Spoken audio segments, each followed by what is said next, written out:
While these things were happening at home, Amy was having hard times at Aunt March's. She felt her exile deeply, and for the first time in her life, realised how much she was beloved and petted at home. Aunt March never petted anyone. She did not approve of it, but she meant to be kind, for the well-behaved little girl pleased her very much, and Aunt March had a soft place in her old heart for her nephew's children, though she didn't think it proper to confess it. She really did her best to make Amy happy, but dear me, what mistakes she made.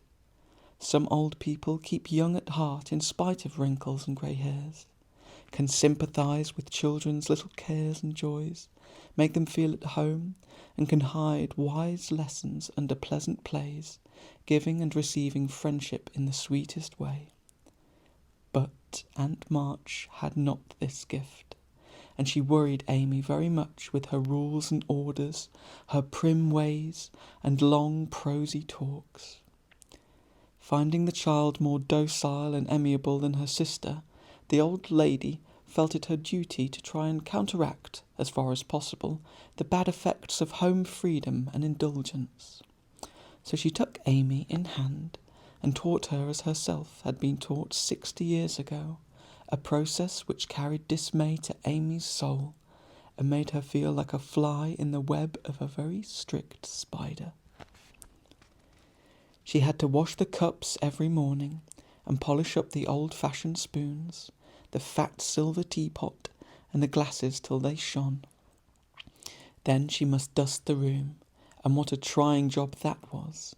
Not a speck escaped Aunt March's eye, and all the furniture had claw legs and much carving, which was never dusted to suit.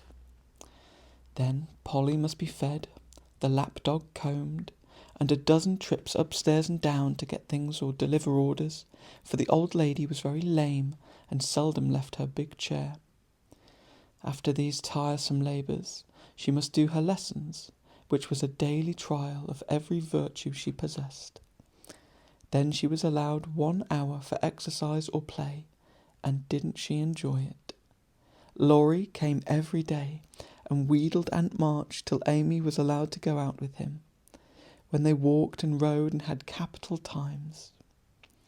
After dinner she had to read aloud and sit while the old lady slept, which she usually did for an hour, as she dropped off over the very first page. Then patchwork or towels appeared, and Amy sewed with outward meekness and inward rebellion till dusk, when she was allowed to amuse herself as she liked till tea-time. The evenings were the worst of all, for Aunt March fell to telling long stories about her youth, which were so unutterably dull that Amy was always ready to go to bed, intending to cry over her hard fate, but usually going to sleep before she had squeezed out more than a tear or two. If it had not been for Laurie, the old Esther, the maid, she felt that she never could have got through the dreadful time. The parrot alone was enough to drive her distracted, for she soon felt that she did not admire him, and revenged himself by seeing as mischievous as possible. He pulled her hair whenever she came near him, upset his bread and milk to plague her when she had newly cleaned his cage, made Mop bark by pecking at him while Madame dozed, called her names before company, and behaved in all respects like a reprehensible old bird. Then she could not endure the dog, a fat, cross beast, who snarled and yelped at her when she made his toilet, and who lay on his back with all his legs in the air with a most idiotic expression of countenance when he wanted something to eat, which was about 12 times a day. The cook was bad-tempered, the old coachman deaf, and Esther the only one who ever took any notice of the young lady. Esther was a Frenchwoman, who had lived with Madame, as she called her mistress, for many years, and who rather tyrannized over the old lady, who could not get along without her.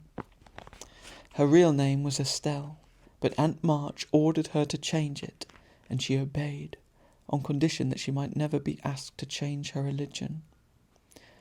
She took a fancy to mademoiselle, and amused her very much with odd stories of her life in France, when Amy sat with her while she got up Madame's laces. She also allowed her to roam about the great house, and examine the curious and pretty things stored away in the big wardrobes and ancient chests, for Aunt March hoarded like a magpie. Amy's chief delight was an Indian cabinet full of queer drawers, little pigeonholes and secret places, in which were kept all sorts of ornaments, some precious, some merely curious, all or more or less antique. To examine and arrange these things gave Amy great satisfaction, especially the jewel cases, in which on velvet cushions reposed the ornaments which had adorned a belle 40 years ago. There was the garnet set which Aunt March wore when she came out, the pearls her father gave to her on her wedding day, her lover's diamonds, the jet mourning rings and pins, the queer lockets, with portraits of dead friends and weeping willows made of hair inside, the baby bracelet her once little daughter had worn, Uncle March's big watch with the red seal so many childish hands had played with, and in a box all by itself lay Aunt March's wedding ring, too small now for her fat finger, but put carefully away like the most precious jewel of them all. "Which would mademoiselle choose if she had her will?" asked Esther, who always sat near to watch over and lock up the valuables. "I like the diamonds best, but there is no necklace amongst them, and I'm fond of necklaces. They are so becoming. I should choose this if I might," replied Amy, looking with great admiration at a string of gold and ebony beads, from which hung a heavy cross of the same. "I too covet that, but not as a necklace, no. To me it is a rosary, and as such I should use it like a good Catholic," said Esther, eyeing the handsome thing wistfully. Is it meant to use as you use the string of good-smelling wooden beads hanging over your glass?" asked Amy. "Truly, yes, to pray with. It would be pleasing to the saints if one used so fine a rosary as this, instead of wearing it as a vain bijou." "You seem to take a great deal of comfort in your prayers, Esther, and always come down looking quiet and satisfied. I wish I could. If mademoiselle was a Catholic, she could find true comfort, but as that is not to be, it would be well if you went apart each day to meditate and pray, as did the good mistress whom I served before Madame. She had a little chapel, and in found solament for such trouble." "Would it be right for me to do so too?" asked Amy, who in her loneliness felt the need of help of some sort, and found that she was apt to forget her little book, now that Beth was not there to remind her of it. "It would be excellent and charming, and I shall gladly arrange a little dressing-room for you if you like. Say nothing to Madame, but when she sleeps, go you and sit alone a while to think good thoughts and pray the dear God to preserve your sister."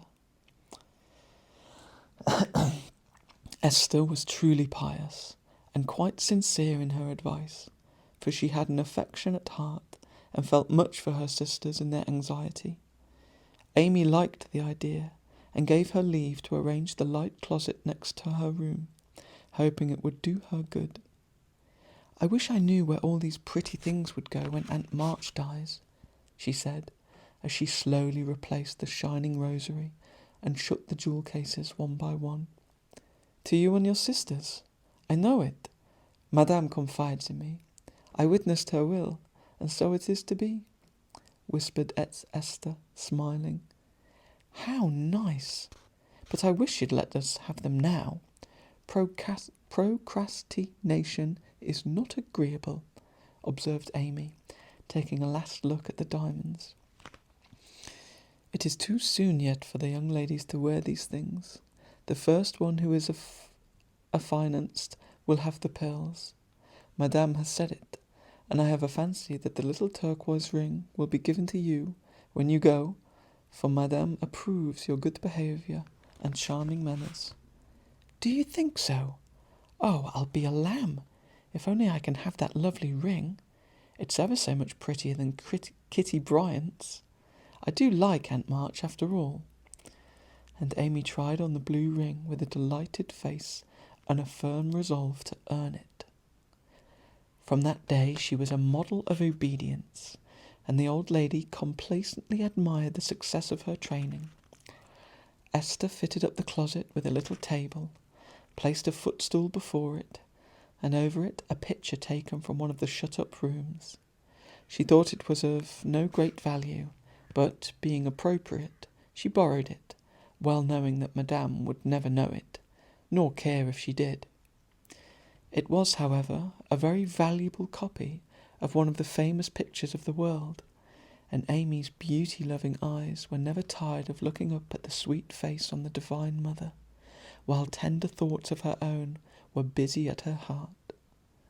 On the table she laid her little testament and hymn-book, kept a vase quite full of the best flowers Laurie brought her, and came every day to sit alone, thinking good thoughts, and praying the dear God to preserve her sister.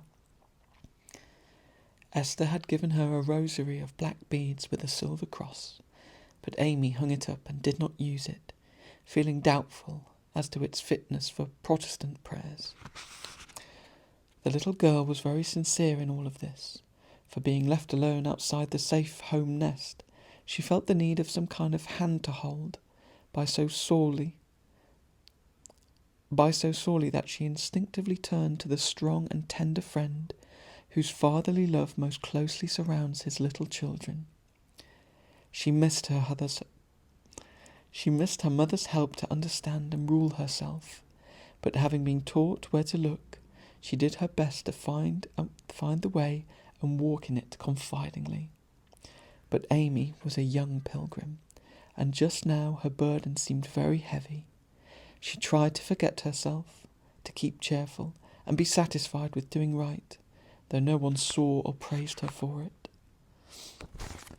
In her first effort at being very, very good, she decided to make her will, as Aunt March had done, so that if she did fall ill and die, her possessions might be justly and generously divided. It cost her a pang even to think of giving up the little treasures, which in her eyes were as precious as the old lady's jewels. During one of her play hours, she wrote out the important documents as well as she could, with some help from Esther as to certain legal terms, and when the good-natured Frenchwoman had signed her name, Amy felt relieved, and laid it by to show Laurie, whom she wanted as a second witness. It was a rainy day. She went upstairs to amuse herself in one of the large chambers, and took Polly with her for company. In this room there was a wardrobe full of old-fashioned costumes, with which Esther allowed her to play, and it was her favourite amusement to array herself in the faded brocades, and parade up and down before the long mirror, making stately curtsies, and sweeping her train about with a rustle which delighted her ears. So busy was she on this day that she did not hear Laurie's ring, nor see his face peeping in at her as she gravely promenaded to and fro, flirting her fan and tossing her head, on which she wore a great pink turban, contrasting oddly with her blue brocade dress and yellow quilted petticoat. She was obliged to walk carefully, for she had on high-heeled shoes, and, as Laurie told Joe afterward, it was a comical sight to see her mince along in her gay suit, with Polly sidling and bridling just behind her, imitating her as well as he could, and occasionally stopping to laugh or exclaim, "Ain't we fine? Get along, you fright. Hold your tongue. Kiss me, dear. Ha-ha." Having with difficulty restrained an explosion of merriment, lest it should offend Her Majesty, Laurie tapped and was graciously received. "Sit down and rest while I put these things away. Then I want to consult you about a very serious matter," said Amy, when she had shown her splendour and driven Polly into a corner. "That bird is the trial of my life," she continued, removing the pink mountain from her head, while Laurie seated himself astride of a chair. Yesterday, when Aunt March was asleep, and I was trying to be as still as a mouse, Polly began to squall and flap about in his cage, so I went to let him out, and found a big spider in there. I poked it out, and ran it under the bookcase. Polly marched straight after it, stooped down and peeped under the bookcase, saying, in his fully way, with a cock of his eye, "Come out and take a walk, my dear." I couldn't help laughing, which made Poll swear, and Aunt woke up and scolded us both. "Did the spider accept the old fellow's invitation?" asked Laurie, yawning.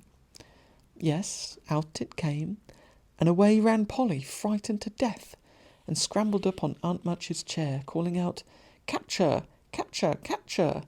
as I chased the spider. "That's a lie! Oh, law!" cried the parrot, pecking at Laurie's toes. "I'd wring your neck if you were mine, you old torment!" cried Laurie, shaking his fist at the bird, who put his head on one side and gravely croaked, "Alleluia! Bless your buttons, dear." "Now, I'm ready," said Amy, shutting the wardrobe and taking out a paper out of her pocket. "I want you to read that, please, and tell me if it is legal and right. I felt that I ought to do it, for life is uncertain, and I don't want any ill feeling over my tomb." Laurie bit his lips, and turning a little from the pensive speaker, read the following document, with praiseworthy gravity, considering the spelling. My last will and testament. I, Amy Curtis March, being in my sane mind, go give and bequeath all my earthly possessions, viz., to wit, namely, to my father, my best pictures, sketches, maps, and works of art, including frames. Also my $100 to do what he likes with. To my mother, all my clothes, except the blue apron with pockets, also my likeness, and my medal, with much love. To my dear sister Margaret, I give my turquoise ring, if I get it, also my green box with the doves on it, also my piece of real lace for her neck, and my sketch of her as a memorial of her little girl. To Jo, I leave my breastpin, the one mended with sealing wax, also my bronze inkstand. She lost the cover, and my most precious plaster rabbit, because I am so sorry I burned up her story. To Beth, if she lives after me, I give my dolls and the little bureau, my fan, my linen collars, and my new slippers, if she can wear them, being thin when she gets well. And I herewith also leave her my regret that I ever made fun of old Joanna. To my friend and neighbour, Theodore Lawrence, I bequeath my paper-mache portfolio, my clay model of a horse, though he did say it hadn't any neck. Also, in return for his great kindness in the hour of affliction, any one of my artistic works he likes. Notre Dame is the best. To our vulnerable benefactor, Mr. Lawrence, I leave my purple box with a looking-glass in the cover, which will be nice for his pens, and remind him of the departed girl who thanks him for his favours to her family, especially Beth. I wish my favourite playmate, Kitty Bryant, to have the blue silk apron and my gold bead ring with a kiss. To Hannah I give the bandbox she wanted, and all the patchwork I leave, hoping she will remember me when it you see. And now, having disposed of my most valuable property, I hope all will be satisfied and not blame the dead. I forgive everyone and trust we may all meet when the trump shall sound. Amen. To this will and testament I set my hand and seal on this 20th day of November, Anno Domini 1861. Amy Curtis March. Witnesses Estelle Valnor and Theodore Lawrence. The last name was written in pencil, and Amy explained that he was to write it in ink and seal it up for her properly. "What put it into your head? Did anyone tell you about Beth's giving away her things?" asked Laurie soberly, as Amy laid a bit of red tape with sealing wax, a taper and a standish before him. She explained and then asked anxiously, "What about Beth?" "I'm sorry I spoke, but as I did, I'll tell you. She felt so ill one day that she told Joe she wanted to give her piano to Meg, her cats to you, and the poor old doll to Joe, who would love it for her sake. She was sorry she had so little to give, and left locks of hair to the rest of us, and her best love to Grandpa. She never thought of a will." Laurie was signing and sealing as he spoke, and did not look up till a great tear dropped on the paper. Amy's face was full of trouble, but she only said, Don't people put sort of postscripts to their wills sometimes?" "Yes, codicils, they call them." "Put one in mine, then. Then I wish all my curls cut off, and give 'em round to my friends. I forgot it, but I want it done, though it will spoil my looks." Laurie added it, smiling at Amy's last and greatest sacrifice. Then he amused her for an hour, and was much interested in all her trials. But when he came to go, Amy held him back to whisper with trembling lips, "Is there really any danger about Beth?" "I'm afraid there is, but we must hope for the best, so don't cry, dear." And Laurie put his arm about her with a brotherly gesture, which was very comforting. When he had gone, she went to her little chapel, and sitting in the twilight, prayed for Beth, with streaming tears and an aching heart, feeling that 1,000,000 turquoise rings would not console her for the loss of her gentle little sister.